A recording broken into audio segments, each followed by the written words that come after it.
When's the best time for you to draw Social Security for your unique, one-of-a-kind financial situation? Well, the answer is on the other side of these 4 questions. I've got that and more coming up.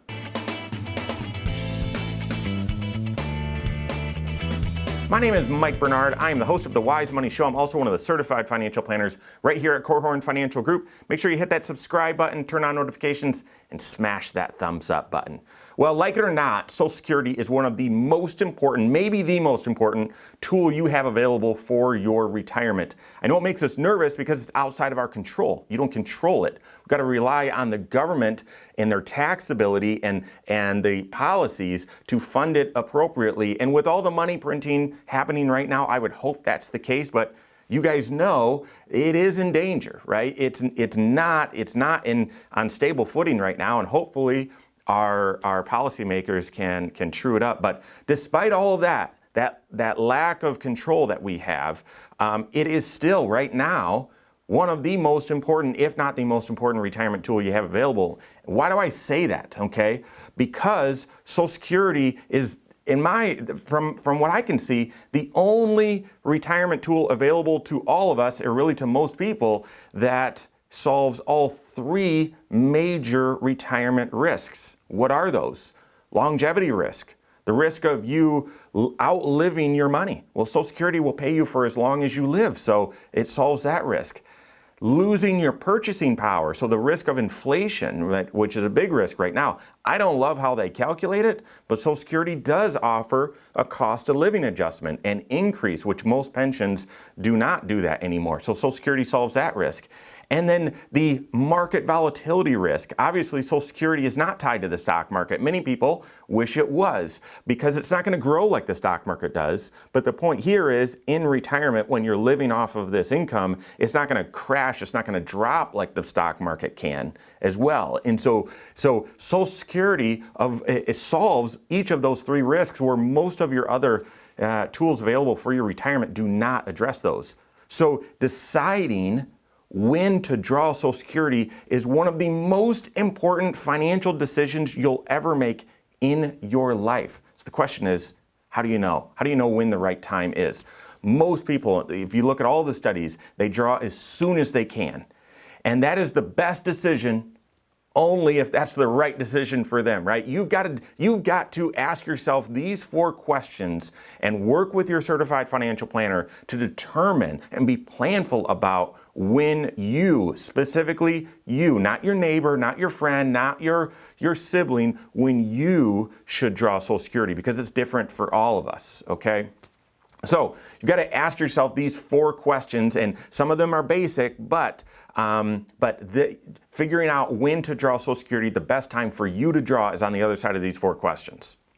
All right, so the first question is, are you still working? Are you still working? That's right. For most of us, you don't even want to consider drawing Social Security until you're done working, until you are done with earned income. A quick example, a few years ago, I had a new client come in and tell me his big retirement plan, and it was great. It had a lot going for it. And he was going to retire at 62 because that's when he could draw Social Security, and he was going to drop down to part-time, earning 30 grand a year, because he looked and said, well, we can live off of 50 grand a year, and so I'm going to drop down to part-time and earn 30, and then my Social Security will be about 20. That's all I need. There is a problem with that.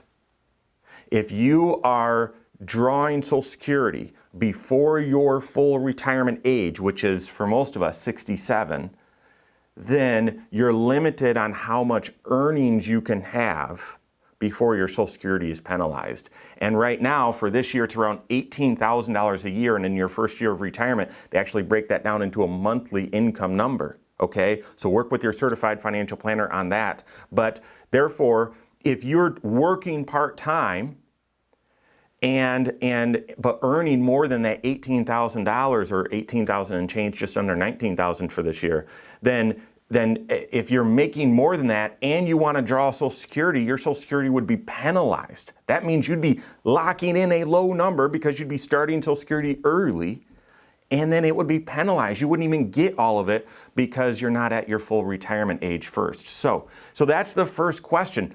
Are you still working? For most people, even if you're working part-time, you're not going to want to start your Social Security until you're done working. Now, if you've got great control over your income, and even on the monthly basis, and you can say, yeah, I can structure it, I can build my plan so that I draw Social Security and then I limit my income to $1,200 a month or $1,000 a month, and I'm not yet full retirement age, so that can work. Great. As long as that is a reliable plan and there's no risk of you jumping above that monthly amount or that yearly amount until after your full retirement age, then that can work. But for most people, first question is, are you still working? And you're going to want to at least delay your Social Security until after you're done working. The second question to know when to draw Social Security is, are you married? Or have you ever been married? Because one of the reasons why I would argue many people might be making a mistake by drawing Social Security immediately is because they're not considering spousal benefits and even survivorship benefits the way Social Security works. It is a very, very unique instrument in that you may be able to claim Social Security, a survivor Social Security, from a spouse that's deceased. You may be able to draw Social Security based on a ex-spouse.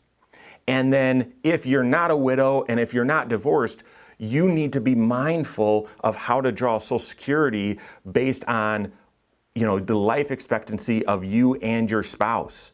Because if you're still married and one of you pass away, the survivor won't continue to get both Social Securities. They'll only get the higher one.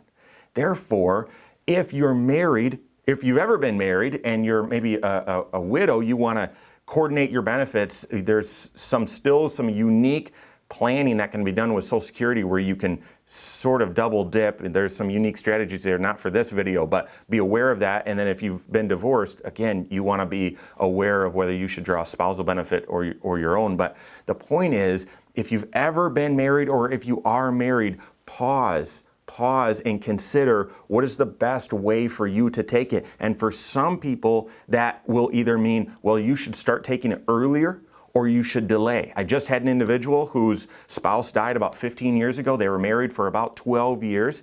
And he's still working. He was still going to work until his full retirement age. But we're also having him delay drawing his Social Security. So it will continue to grow at 8% a year. And at his full retirement age, draw his spousal benefit, draw a survivor benefit. It was only going to be $734 a month, I believe is what it was. But because of the unique rules available for survivor benefits, he can draw that and allow his Social Security to continue to grow. I've had other people who they're watching their Social Security, but they were married and then divorced for, and have been for a while. And actually, they shouldn't wait and delay their own Social Security. They should not do that and draw the ex-spouse benefit from their ex-spouse, and doing so doesn't negate or doesn't influence your ex-spouse, their decision on drawing Social Security or their amount. So you want to make a decision. You want to make your decision in light of whether you're married, whether you've ever been married, whether you're a widow or widower. Finally, I would mention that there's a lot of folks that are still married where you look at their situation and say, you know what, it makes sense for one of you to delay Social Security as long as possible so that we've got a high survivor benefit. Having one person delay until 68, 69, 70 allows their Social Security to continue to grow. So then if one of them passes away, that larger Social Security will continue on for the survivor. Okay? So work with your certified financial planner after asking that question. Have you ever been married? Are you married?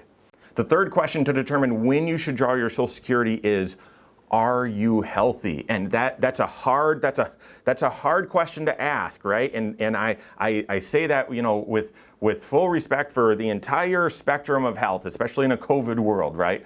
But are you healthy? So many people look at their financial situation or look at Social Security and say, I'm not promised tomorrow. I'm drawing my Social Security immediately. Well, however, if you look at a break-even analysis, for most people, if you live until 74, 75, 76, it might be better if you delay. you're going to want to run those numbers, that break-even analysis. You're going to want to run those numbers with your certified financial planner, not because they need to prove to you that you should wait and you want to draw early, but just so that you can have all the information and make an objective decision. All right? So if you obviously have some health challenges, if you've got a lot on your health history, you may want to draw Social Security as soon as possible. However, your spouse may then want to delay as long as possible. And so it just depends. What is your health? Obviously, health challenges is going to push up the age when you should draw your Social Security. But I would argue that even if you're healthy, the simple fact that no one's promised tomorrow isn't necessarily the most valid, the most important reason why you should draw as soon as possible. You're just going to want to make this decision on drawing Social Security in the context of your health and your spouse's health.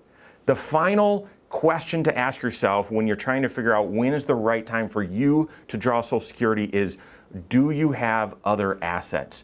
Do you have other resources for your retirement? I personally think the majority of people draw Social Security as soon as they retire because they're ready to start getting paid from the government. I've been paying into this thing forever. It's time for me to start getting paid. I actually, emotionally, I totally agree with that. Okay, and you know, this thing's not perfectly funded, and lawmakers have to fix Social Security, and so I'm going to draw mine now before it gets canceled. I get that argument. Unfortunately, that leads many people to draw it at the not the right time. Okay. But the second reason why I think most people draw it immediately is they don't have adequate other investments saved up, adequate other resources for retirement. So that will play in. That will play into your decision as to when is the best time for you to draw Social Security. Later this afternoon, I'm meeting with some individuals who she's got some health history, so she's already on Social Security. But for him, we've done the break even, we've done the analysis, and I believe it makes sense for him to wait a couple of years before drawing Social Security. Well, he's retiring right now. So what are they going to do between his retirement? He doesn't have a pension. Between his retirement and waiting a couple years before drawing Social Security. Well, we've been working the plan. We built up a plan for them to maximize their tax-sheltered retirement savings, but then anything in addition, they're building up in cash and non-tax sheltered investments, and that currently, based on my calculation, should last them 2 to 3 years. They can live off of their cash or other non-tax sheltered investments for the next 2 to 3 years, which will provide all the income they need to allow his Social Security to delay. Okay? And so you've got to answer the question, do you have other resources available for your retirement? That's going to influence when you should draw your specific best time to draw Social Security.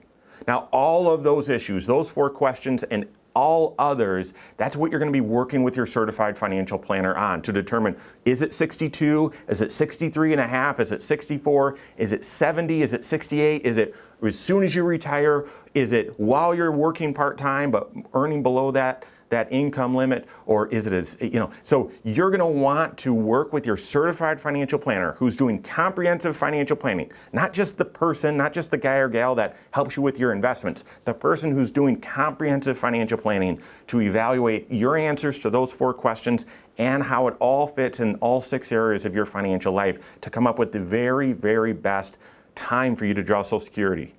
And then you don't pay your certified financial planner to build the plan. You pay them to change the plan, to adapt the plan, because life is always changing. Your health could change tomorrow. Social Security and the solvency of Social Security, that could change tomorrow. Your other financial situation could change tomorrow. Your life circumstances, where you're going to live, could change tomorrow. So you build a plan based on those 4 questions and everything else, and you say, yep, it seems like this is the right choice. And then on an ongoing basis, confirming, is that still the right choice? What's changed? Is that still the right choice? Should we need to, is it better to make a change to this? Okay, that's the work that you'll do with your certified financial planner. If you don't have a CFP on your team, you can find one on my team. Find us online, korhorn.com, that's Korhorn with a K, or wisemoneyshow.com, or give us a call, 574-247-5898. All right, there you have it. Go out and take your next wise step in your financial life.